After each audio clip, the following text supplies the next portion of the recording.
பகல் கனவு பலிக்குமா சித்தி? பலிக்காதுடி. நீ பணக்காரி ஆகுற மாதிரி கனவு கண்ட சித்தி.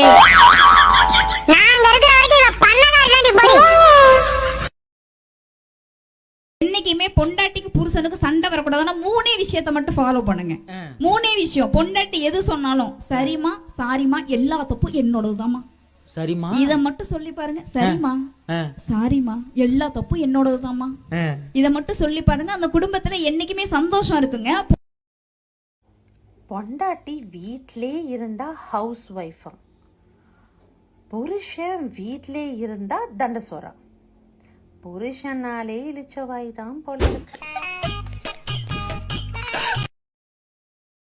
அண்ணா சிக்கன் பிரியாணி எவ்வளவு, மட்டன் பிரியாணி எவ்வளவு? சிக்கன் பிரியாணி 130 ரூபா, மட்டன் பிரியாணி 180 ரூபாமா. எதுமா வேணும்? சிக்கன் பிரியாணி 130 ரூபாயா? சிக்கன் பிரியாணில இருந்து சிக்கன் எடுத்துட்டா? சிக்கன் பிரியாணில சிக்கன் எடுத்துட்டா குஸ்கா 90 ரூபா. குஸ்காவே 90 ரூபாயா? அதுல இருந்து முட்டை எடுத்துட்டா? முட்டையும் வேணாமா, 80 ரூபா. வெறும் பிரியாணி மட்டுமே 80 ரூபாயா? அப்ப ஆஃப் பிரியாணி? ஆஃப் பிரியாணி 40 ரூபா. ஆஃப் பிரியாணி 40 ரூபாயா? அப்ப கால் பிரியாணி? நாயா எவ்வளவு நாயா காசு வச்சிருக்க? 28 ரூபா. லவ்வுக்கு எது தேவை? அழகு தேவையா, அறிவு தேவையா? லவ்வுக்கு அழகு தான் தேவை. ஏன் அறிவு வந்து அவதுக்கு லவ் பண்றேன். ஏன்பா உங்களுக்கு தான் லைக்கும் வரல, வியூஸும் போல, ஏன் வேஸ்டா வீடியோ போடுறீங்க? உன் குத்தமா ஏன் குத்தமா, யார நானும் குத்தம்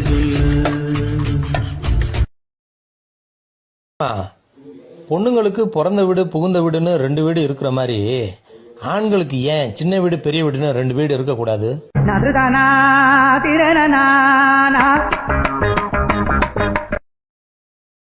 ஏய் தோசை நீயா சுட்ட? ஆமா நான் தான் சுட்டேன். இரு வரேன். ஏன் தோசைனா அரிசி மாவுல தான் சுடணுமா? ஏன் கோல மாவுல சுடக்கூடாதா? அதான் கோல மாவுல சுட்டேன். அம்மா அப்பா சரிப்பா. நான் சம்பளம் வாங்கியிருக்கேன். இப்ப எனக்கு ஏதாவது வாங்கியே ஆகணும். இந்த வீட்டை விக்கிற ஐடியால இருக்கீங்களா? ஆனா எங்க கிட்ட பணமே இல்லைங்க. மூடிக்க. குளிச்சியா? இல்ல. பிரஷ் பண்ணியா? இல்ல. அப்புறம் என்ன ரெடியாகி உட்கார்ந்துருக்க? குழந்தைய ஸ்கூலுக்கு கொண்டு போய் விட வேண்டாமா? இதுக்கெல்லாம் கேள்வி கேட்ப? உன்னை பார்த்தா ஸ்கூலுக்கு போற மாதிரி தெரியலையே. உன் மேல சத்தியமா ஸ்கூலுக்கு தாமா போறேன். இதே மாதிரி போனா நாங்களும் ரெடியாக வேண்டியிருக்கோம். அப்பா நம்ம ஏன் தெரியுமா குனிஞ்சு சாப்பிடுறோம்? இந்த அரிசிய மண்ணு தான் நமக்கு கொடுக்குது. அதனால மண்ணுக்கு நன்றி சொல்றதுனால குனிஞ்சு சாப்பிடுறோம். ஏன் தெரியுமா அண்ணாந்து தண்ணி குடிக்கிறோம்? தண்ணி வானத்துல இருந்து கிடைக்கிறதுனால வானத்துக்கு நன்றி சொல்றதுனால அண்ணாந்து தண்ணி குடிக்கிறோம். ஏன் தெரியுமா சரக்கு அடிக்கிறவங்க எல்லாம் கண்ணை மூடிக்கிட்டு சரக்கு அடிக்கிறாங்க? எப்படி கண்ணை மூட போறது அதுல தாண்டி. சாவி கொடுத்து திருகுறா நீ ஆடுற. என்ன பத்தி பேசு, என் ஆளை பத்தி ஏதாவது பேசுன. அப்படிதானா பேசுறேன். உன் ஆள் ஒரு அவ, நீ ஒரு இவன்டா. ஆமா உன் ஆள் போல அது, நீ போல இது. போடா கோடி போசே. அவ்வளவுதான் அவ்வளவுதான். அண்ணாச்சி லாங் சைஸ் நோட் 2 தாங்க. என்னமா லாங் சைஸ் நோட் 2 தோத்தாரம் இருமா. 35 35 70. இந்தாம்மா 70 ரூபா கொடு. 70 ரூபாயா? அண்ணாச்சி என்கிட்ட 50 ரூபா தான் இருக்கு. 20 ரூபா அப்புறமேட்டு வந்து தருவா? 20 ரூபா அப்புறமேட்டு வந்து தரேன். ஏமா ஒரு நோட்டு வித்தால 2 ரூபா தான் கிடைக்கும். உன்கிட்ட 20 ரூபா கடனை கொடுத்துட்டு எப்போ வரும் நான் வெயிட் பண்ணிட்டே இருக்கணுமா? அதெல்லாம் முடியாது. அண்ணாச்சி நான் கண்டிப்பா 20 ரூபா தந்துருவா அண்ணாச்சி. எழுத வேண்டியது வேற நிறைய இருக்கு. எழுதாம போனா டீச்சர் வேற அடிப்பாங்க. இப்போதைக்கு இந்த 50 ரூபாய் வச்சுக்கோங்களா? நிறைய எழுத வேண்டியது இருக்கா? சரிம்மா நீ நல்லா எழுதி நீ நல்லா படிச்சாலே. சென்னை சிட்டி போலீஸாங்க? ஆமாங்க சொல்லுங்க. அம்பேத்கர் சிலை பக்கத்துல இருக்கிற சிசிடிவி ஒர்க் பண்ணுதுங்க. ஒர்க் பண்ணுதுங்க சொல்லுங்க. சார் அந்த ஆப்போசிட்ல இருக்கிற பானிபூரி கடை இருக்கா இல்லையான்னு கொஞ்சம் பார்த்து சொல்லுங்க சார்.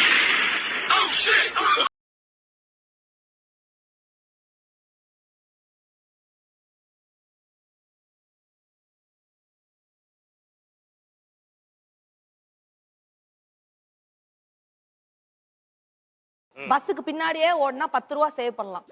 ஆட்டோல ஏறாம ஆட்டோக்கு பின்னாடியே ஓடுனா 50 ரூபா சேவ் பண்ணலாம். ஆனா பொண்ணுங்க பின்னாடி ஓடுனா தாடி கூட சேவ் பண்ண முடியாது.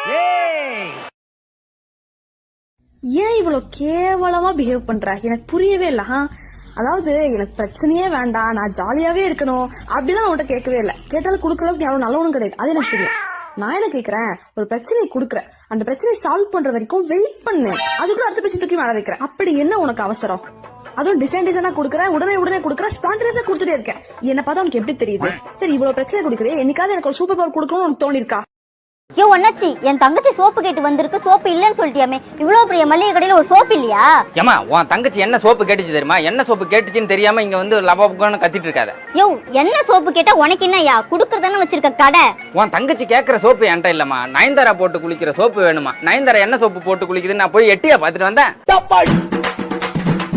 பஸ்ஸுக்கு பின்னாடியே ஓடுனா 10 ரூபா சேவ் பண்ணலாம். ஆட்டோல ஏறாம ஆட்டோக்கு பின்னாடியே ஓடுனா 50 ரூபா சேவ் பண்ணலாம். ஆனா பொண்ணுங்க பின்னாடி ஓடுனா தாடி கூட சேவ் பண்ண முடியாது. கல்யாணம் ஆனவன் தாங்க சந்தோஷமா இருக்கிறான். கல்யாணம் ஆகாதவன் ரொம்ப சந்தோஷமா இருக்காமா? அதுக்கு உனக்கு உங்களை கஷ்டப்பட்டு பெண்கள் நாங்க கல்யாணம் பண்றோம். ஏமா உங்களுக்கு கல்யாணம் பண்ணிட்டு நாங்க கஷ்டப்படுறோமே, அது யாரா சொல்றீங்களா? சரி விடுங்க.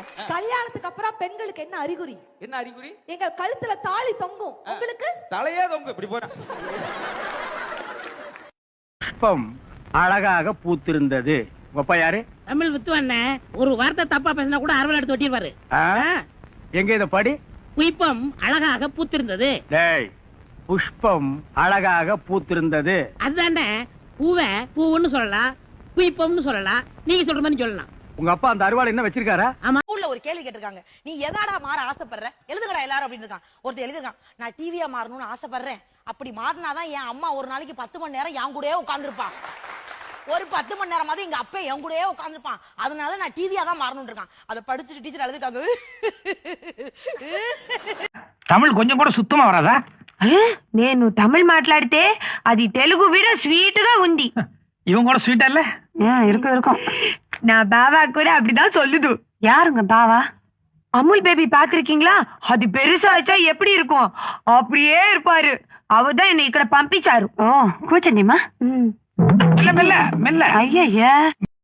கபீம் குபாம், குபாம் கபீம், கம்பி கும்பா, கும்பா கம்பி, பீம் க கம்கு, கம்கு பீமா. மச்சான், சாரிக்கு ஸ்பெல்லிங் சொல்லுங்கடா.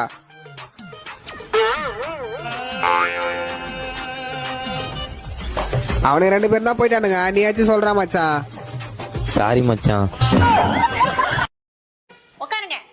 காலங்காத்தால எழுந்து கஷ்டப்பட்டு பொங்கல் செஞ்சிருக்கேன். யாருக்காக? உங்களுக்கு தானே. சாப்பிடுங்க. ஈஸின்னு சொன்னியே. அது ஈஸியான கஷ்டம். காலையில என்ன டென்ஷன் பண்ணாதீங்க, அப்புறம் வடுகபாளையத்துல ஆன மாதிரி ஆயிடும். வடுகபாளையத்துல என்ன ஆச்சு? 2 மாசத்துக்கு முன்னாடி பேப்பர்ல வந்தது, படிக்கலையா? காலையில டிஃபனுக்கு புதுசா ஏதாவது பண்ணுன்னு வைஃப ஒருத்தன் டார்ச்சர் பண்ணிருக்கான். அவளும் புதுசா இருக்குமேன்னு அரளி விதையை அரைச்சு சட்னி பண்ணிருக்கான். சாப்பிட்டு செத்து போயிட்டான். இருங்க. இவ்வளவு அழகா இருந்தாலும் இதுங்க பக்கிய பக்கத்து விட்டு தான் எட்டி பாக்குதுங்க. கொழுந்தன குழந்தையா பாப்போம். நாங்களும் குழந்தையாக்கத்தாமா பாக்குறோம். கல்யாணம் ஆனவன் தாங்க சந்தோஷமா இருக்கிறான். கல்யாணம் ஆகாதவன் ரொம்ப சந்தோஷமா இருக்காமா? அதுக்கு உனக்கு உங்களை கஷ்டப்பட்டு பெண்கள் நாங்க கல்யாணம் பண்றோம். ஏமா உங்களுக்கு கல்யாணம் பண்ணிட்டு நாங்க கஷ்டப்படுறோமே, அது யாரா சொல்றீங்களா? சரி விடுங்க. கல்யாணத்துக்கு அப்புறம் பெண்களுக்கு என்ன அறிகுறி? என்ன அறிகுறி? எங்க கழுத்துல தாலி தொங்கும், உங்களுக்கு தலையே தொங்கும். இப்படி போற சொல்லுடா மஞ்சு குட்டி. ஏங்க சமைக்க போறேன். சாம்பார் வைக்க ரசம் வைக்கவா? நீ வையிடா, நான் வந்து பேர் வச்சுக்கிறேன். ரொம்ப தான் உங்களுக்கு குசும்பு. வேங்க. அப்படியே சமைச்சிட்டாலும். இப்ப சூப்பருக்கு ஆஃபருக்கு என்ன வித்தியாசம் உங்களுக்கு தெரியுமா? அந்த அளவுக்கு தெரிஞ்சா நான் ஏன் நடுவுல உட்காந்துருக்கேன்? இப்போ உங்க மனைவி அழகா இருந்தா அது சூப்பர். அவங்களுக்கு ஒரு அழகான தங்கச்சி இருந்தா அது ஆஃபர்.